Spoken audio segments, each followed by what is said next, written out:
এই যে পাকা বুড়ি, এত মন দিয়ে যে পড়াশোনা করছো, তা বড় হয়ে কি হতে চাও শুনি? আমি আমি তো বড় হয়ে ডাক্তার হতে চাই মা। কি বললি? ডাক্তার? না রে মা, তোর বড় হয়ে ডাক্তার হওয়ার কোনো প্রয়োজন নেই। তুই ডাক্তার বাদে অন্য কিছু হ, কিন্তু মা তুই ডাক্তার হোস না। কিন্তু কেন মা, আমি ডাক্তার হলে কি সমস্যা হবে? কি সমস্যা কি না তোকে এত কিছু জানতে হবে না। তোকে আমি ডাক্তার হতে বারণ করেছি মানে তুই ডাক্তার হবি না।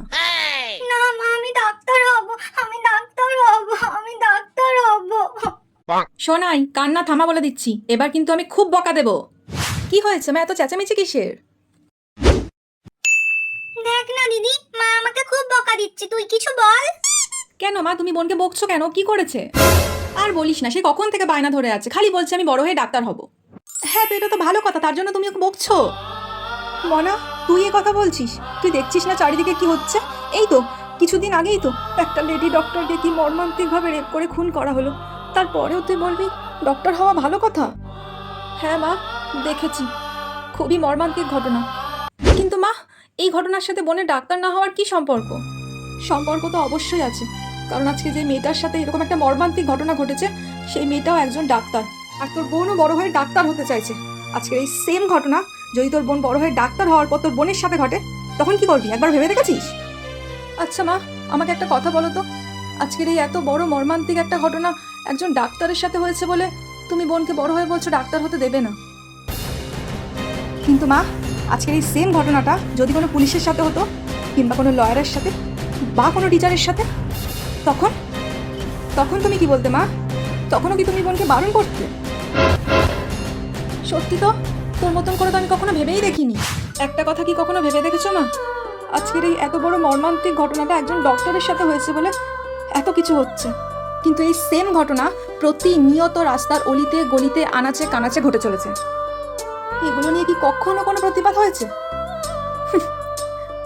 কখনো হয়নি, আর হবেও না।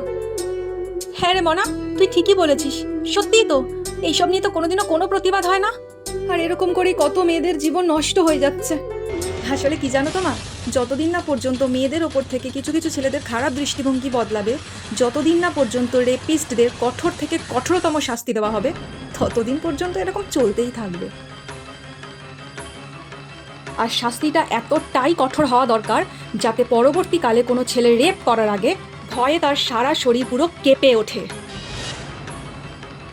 সত্যি রে মা, এরকম করে যদি সবাই ভাবতো, তাহলে এই 2024 সালে এসে দাঁড়িয়েও মেয়েরা এরকম একের পর এক রেপ হতো না।